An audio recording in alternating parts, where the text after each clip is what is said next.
Shalom, selamat pagi semua. Apa kabar? Baik.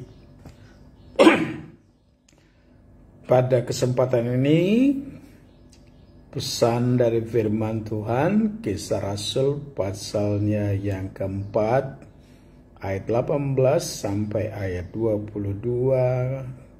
Saya baca untuk kita jemaat dan juga bagi teman-teman yang mau mendengar. Kisah Rasul pasal 4, 18 sampai ayatnya yang ke-22.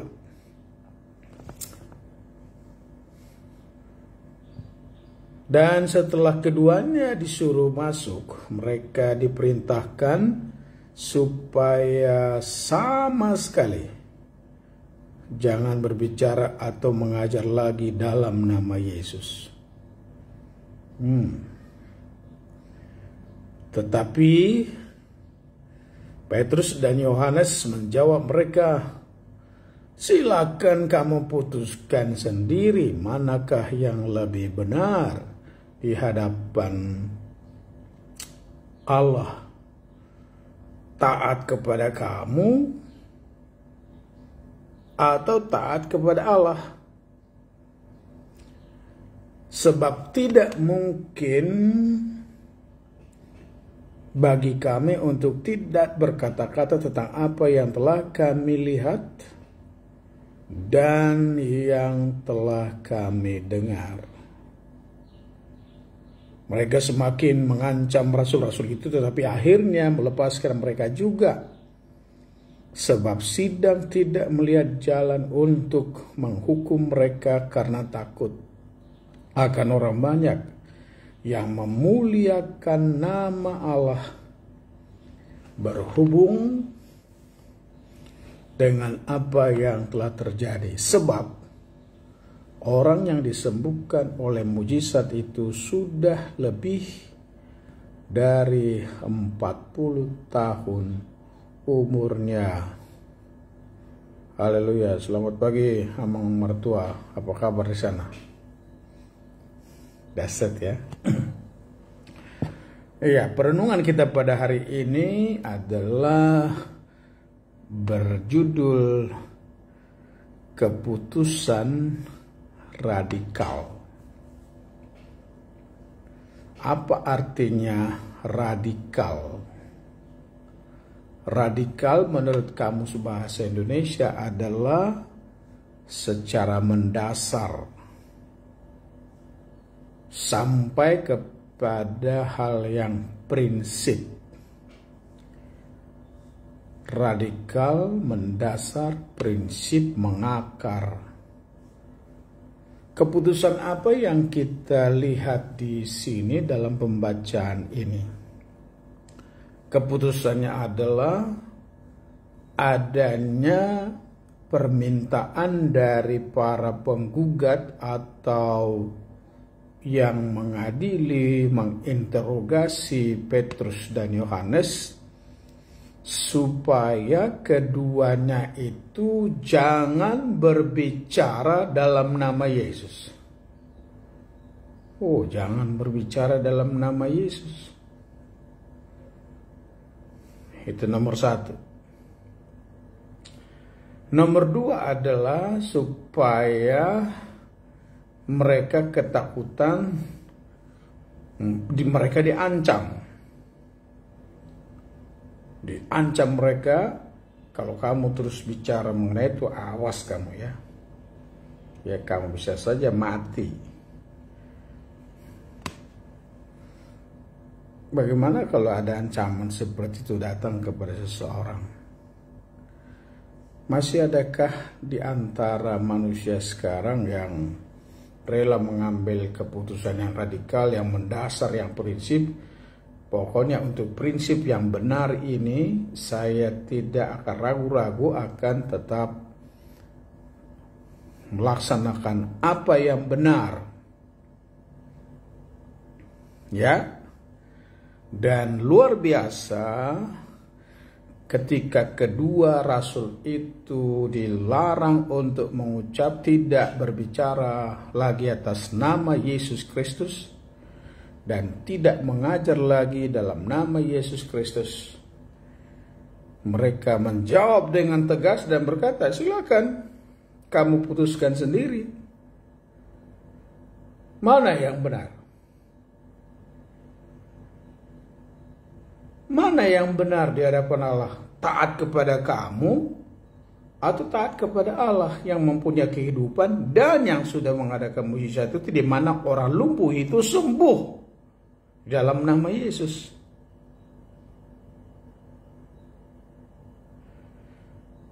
Sebab tidak mungkin bagi kami, tidak mungkin, it is impossible, tidak mungkin bagi kami untuk tidak berkata-kata tentang apa yang telah kami lihat dan apa yang telah kami dengar.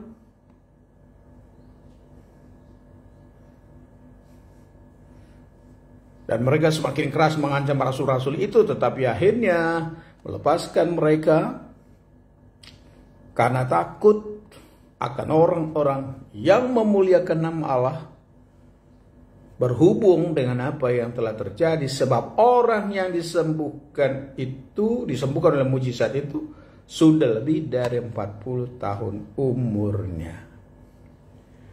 Keputusan yang radikal mendasar menyampaikan bahwa kita berbicara fakta. Fakta itu tidak bisa dihindari.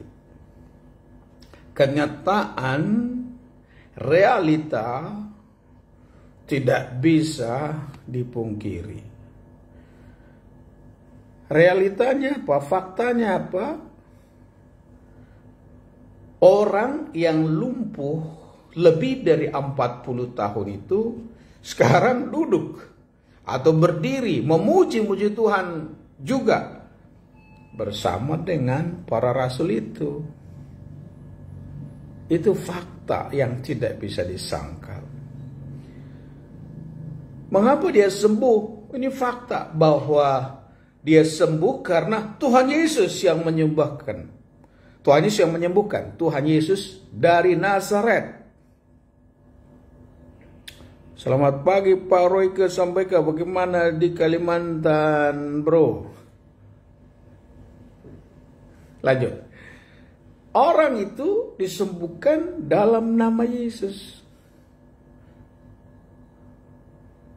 Tidak mungkin kami tidak berkata-kata, tidak mungkin kami tidak mengajar, tidak mungkin kami tidak menyampaikan kebenaran. Tidak mungkin kami tidak menyampaikan apa yang Tuhan pesankan, tetapi kamu harus menjadi saksiku di Yerusalem, Yudea, Samaria, sampai ke ujung bumi. Dan kuasa itulah yang mendorong kami untuk menyampaikan Injil. Luar biasa. Kadangkala terjadi pada hari-hari ini adalah di mana umat Kristen yang percaya katanya kepada Tuhan tapi malu bersaksi, tidak ada gairah, tidak ada semangat, tidak ada kekuatan untuk menyampaikan Injil. Kenapa? Karena tidak melihat, tidak mengalami, tak pernah melihat fakta dari apa yang disampaikan itu berkuasa atau tidak. Sehingga dia loyo. Pak James, Tuhan memberkati ya. Ya, jadi orang kalau menyampaikan sesuatu itu berdasar dari dalam, mendasar dari hati, dia dengan berani menyampaikan pengajaran. Karena itu bagi jemaat yang dicintai Tuhan dan siapapun kita berada, apakah ada hal yang sangat mendasar, yang sangat prinsip, dan hal yang mendasar dan sangat prinsip itu telah terbukti mampu menggerakkan kita untuk menyampaikan sesuatu. Yaitu di dalam nama Yesus ada kuasa. Di dalam nama Tuhan Yesus dari Nazaret ada kesembuhan. Di dalam nama Tuhan Yesus dari Nazaret ada pembebasan. Di dalam nama Tuhan Yesus dari Nazaret terjadi perubahan dari yang biasa-biasa menjadi luar biasa. Oh, haleluya. Kalau ada hal-hal yang kita alami seperti ini, tantangan apapun terjadi, kita akan tetap berdiri pada kebenaran yang mendasar, yaitu kita taat kepada Allah, lebih taat kepada Allah daripada kepada kamu. Karena orang yang sudah mengalami sesuatu dari Tuhan dan melihat kenyataan tidak mungkin berdiam diri. Panas ya. Kalau seorang ibu memasak air di teko, tidak mungkin tidak akan berbunyi katupnya. Kalau air itu sudah panas, itu hal yang dasar. Itu hal yang sangat dasar ya. Dan itu sangat prinsip. Tidak mungkin barang itu diangkat ke atas, ketika dilepaskan dia pasti jatuh, karena itu hukum. Tidak mungkin. Tidak ada tarikan gravitasi. So, mari kita mengalami apa yang Tuhan janjikan dan berani berkata, apa yang terjadi dulu itu juga terjadi sekarang. Dan di dalam nama Tuhan Yesus pasti ada kuasa. Dan ini harus radikal. Tidak ragu atas kebenaran, percaya akan kebenaran, dan kalau itu ada, kita akan berani. Ya, para pemberita firman khususnya para pengkhotbah, ya kenapa nggak begitu berani menyampaikan, agak ragu-ragu, agak dari wajahnya aja nampak dia ragu-ragu menyampaikan, karena belum mengalami, belum melihat bahwa firman itu berkuasa. Kiranya pada pagi ini kita mau mengambil keputusan radikal. Kita harus menjadi pemberita yang benar, memberitakan firman, memberitakan Yesus, bahwa Yesus itu masih hidup. Sampai pada detik ini, bagimu yang lemah, bagimu yang sakit, bagimu yang ingin mengalami perubahan, masih ada Yesus. Masih ada Yesus.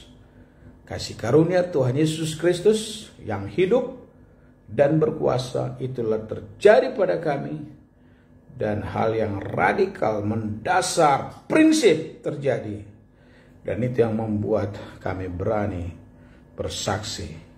Terpujilah nama Tuhan. Di dalam nama Tuhan kami Yesus kami berdoa. Haleluya. Amin. Selamat pagi semua. Tuhan Yesus memberkati.